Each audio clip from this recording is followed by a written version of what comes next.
G'day to all my friends and family, and welcome to Jim's 5am Club. It's Sunday afternoon, NRL football weekend, long weekend. We've got the footy final on tonight in an hour or so, but I thought I'd go on another bushwalk today to just generate another 5am Club where we share a book summary. And today's book summary that I've chosen is from a wonderful author, a fantastic author named Brian Tracy. He's one of my favourites, and his book is entitled The Psychology of Selling. And for those who say, oh well, it's a book on sales, on selling, it's of no interest to me, I've got to tell you, everything we do in our lives is a sale of some type. We're selling ourselves to ourselves. We're selling ourselves to our families and friends and relatives.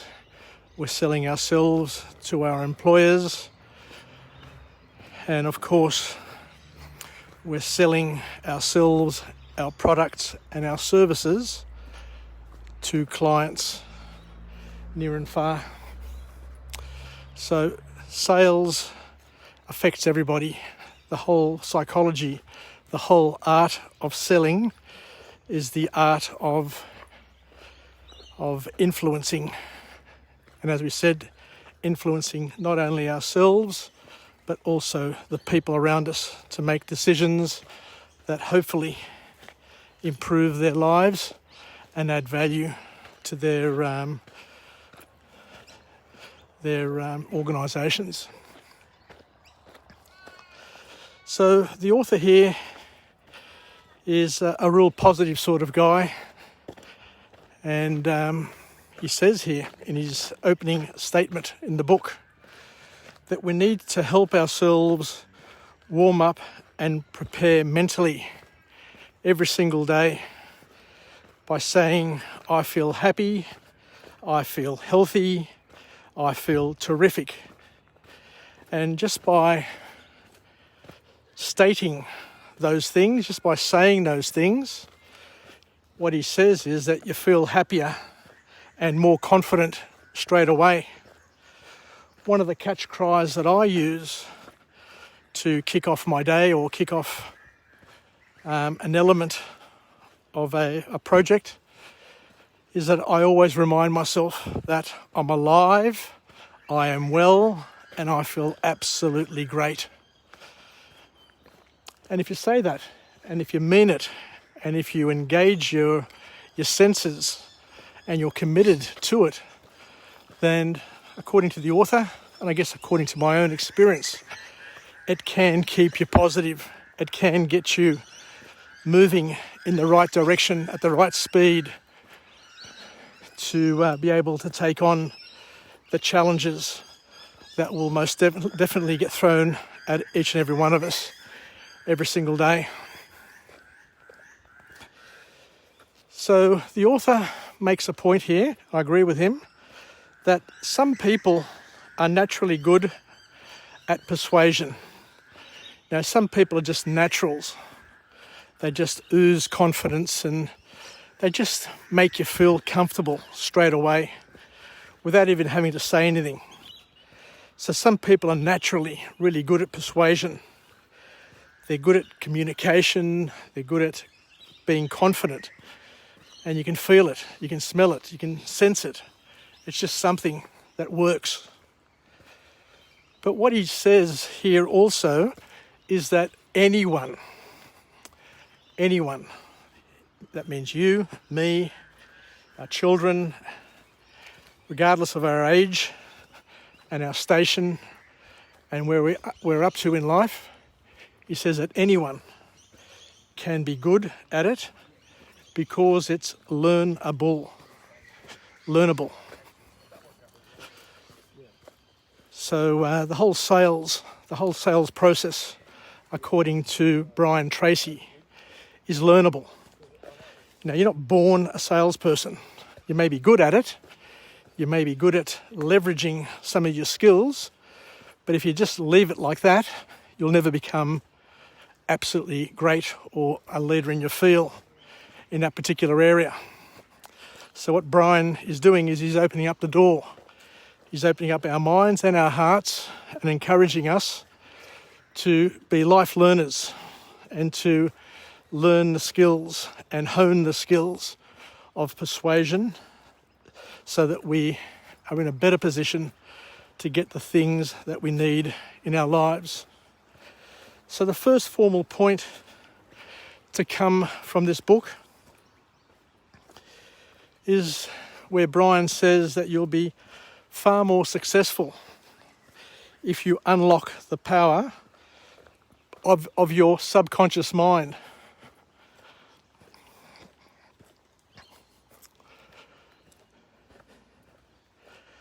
Because what he's saying is that some things happen at the conscious level, and it's good to have a level of consciousness and capability.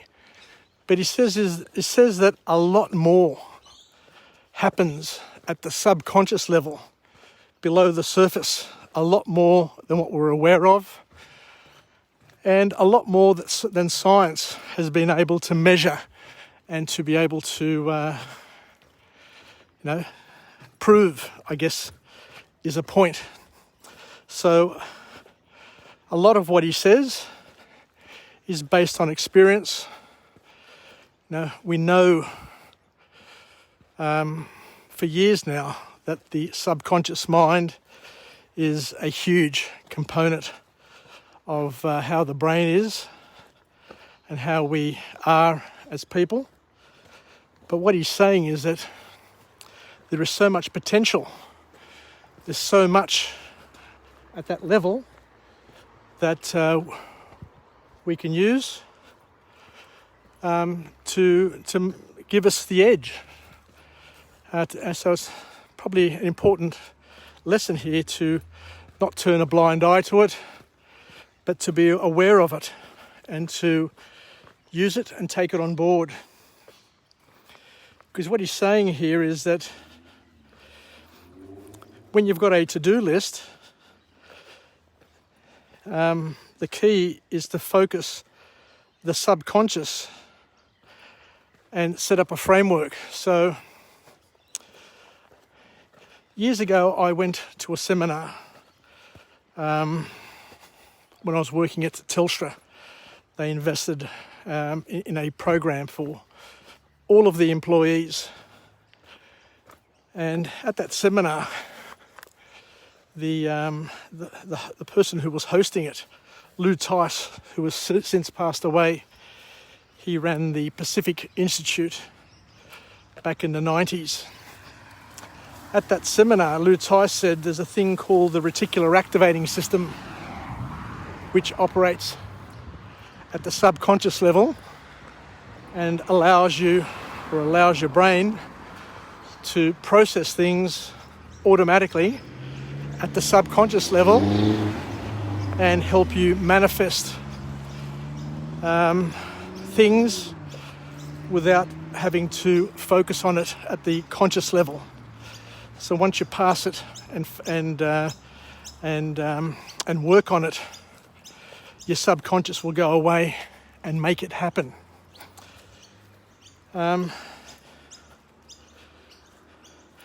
He also goes on to say here that when it comes time to deal with the difficulties of selling, the salesperson with more whys behind their goals is going to have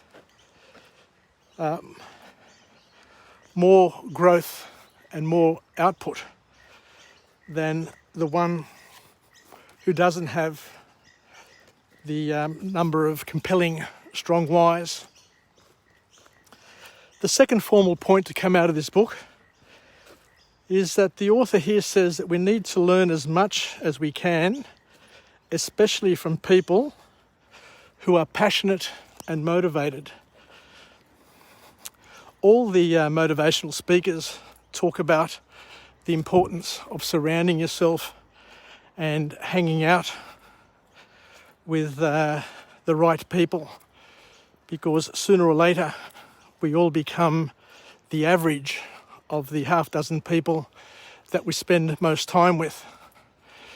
So if you're spending time with negative people who are messed up, who have issues, who don't have a plan, don't have a future, don't have belief, then without knowing it, you're going to absorb, adopt, and adapt to their way of thinking, and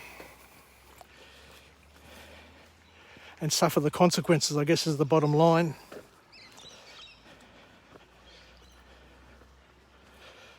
Because there are people, as the author says, who continue to learn, who continue to grow, who continue to develop way after they finish school, way after they finish tertiary education. And they're constantly learning better ways and discovering new roads of doing their work and achieving their goals. So what the author is saying is that these are the sort of people that we need to surround ourselves with, and hence why it's important when you apply for a job or a career path, it's best to apply in a big or a very successful organisation where you'll be working in a high performance team and have great people around you all the time, pushing you and bending you and stretching you, so that you can take advantage of that pressure, that little pressure cooker that pushes us and pulls us in the right direction.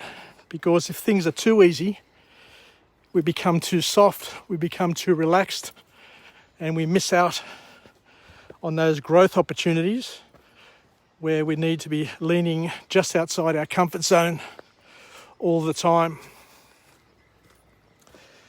The author then says something which is really near and dear to my heart, that we need to learn one new thing every day and make it a habit. And not only learn something new, but to try and apply it in our daily lives. Because what it is, it's like a compound interest, which just keeps on snowballing. So the person who's, say for example, missing out on lunch every day to do some extra work at work while their colleagues are out relaxing and taking it easy, sometimes that extra effort could generate some learnings that will see that in 3 years' time, the one person who works harder and smarter and applies it in a purposeful way, the one who has purposeful practice, will be broader and deeper in their capabilities than the others who have taken the easy path. So the author reminds us that we need to focus on skills development. And the only way you can determine what skills you need or what skills you're lacking is that we need to do a skills audit.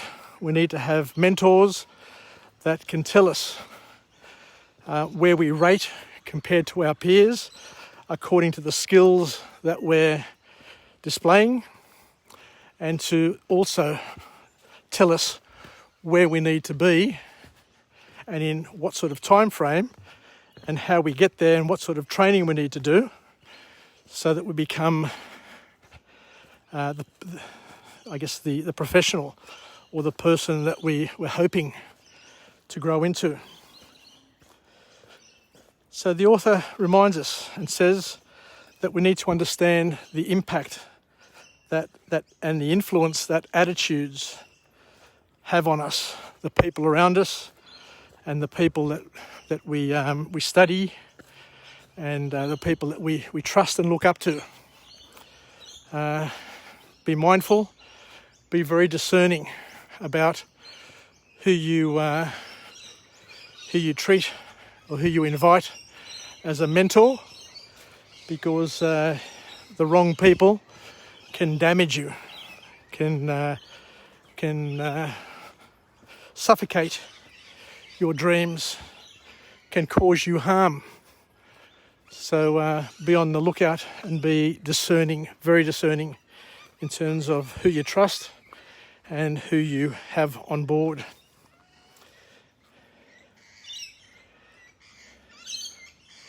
The third formal point to come out of this book is where the author says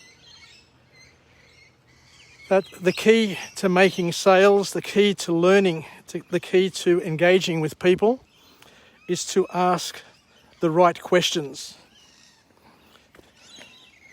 Ask the right questions, and working with your clients, your customers, your peers, as opposed to against them. So you need to collaborate. It's important to have a collaborative work style, which isn't easy because a lot of people want to do things their own way. But what the author here is saying is that we need to be able to be flexible and to change our approaches depending on the needs of those around us, their sensitivities. So we need to be able to run fast when we need to run fast, and we need to run slow when the time for slow movement is required, so we don't spook our clients, our customers, our work peers. So, and all that comes with experience, according to Brian Tracy. So we need to adjust, be able to adjust our pitch appropriately to the client's needs, rather than force the client to do things that they're not comfortable in doing. And most importantly, Brian Tracy says, the most important thing that we need to do is have the client's best interests at heart. Make the client look good, service the client, make them happy, delight them, and your future opportunities will be assured. And it's hard to do in an environment or in a world where a lot of organisations are focused on the numbers, the short-term numbers, in order to make budget, in order to achieve those short-term goals that the finance department or the planning department within an organisation continues to push for. So it's all about asking the right questions and sourcing the right sort of emotion. So the sort of questions that Brian Tracy talks about is you need to ask yourself, what goals are they trying to achieve? What problems are they trying to solve? Can we make their lives easier? So that's what we need to be trying to do, not only with clients, but also with our family, our friends, our business associates, to be asking the right questions, have the right attitude, have a service attitude, and not to be selfish, but to be generous, because that generosity, according to Brian Tracy, will create further outcomes, further positive outcomes for you over time. As you can see, it's getting a bit dark now, so let's hope there's no snakes coming down to the creek to gobble up a frog or a mouse, because you're going to see me jump pretty high. So the last point in this book here is where Brian says it's important for you to be you, to be personable, to ask the right questions in the right way, to gain deep understanding of the client's needs. Now, you can't bluff sales. Either you know what you're doing, and the client will understand if you're if you're bullshitting or if you're fair income. So it's important to be honest and upfront. If you don't know, say you don't know.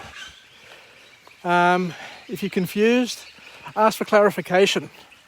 There's no shame in that. But if you don't and pretend that you know, and the client says to themselves, well, this guy here's got no bloody idea, or this girl here has no bloody idea, then that's when the trust evaporates and deteriorates, and the future relationship is on the slide, I guess, is the best way of putting it.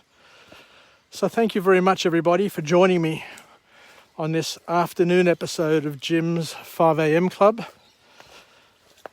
It's been a pleasure going through this wonderful book, The Psychology of Selling, by the master coach, Brian Tracy.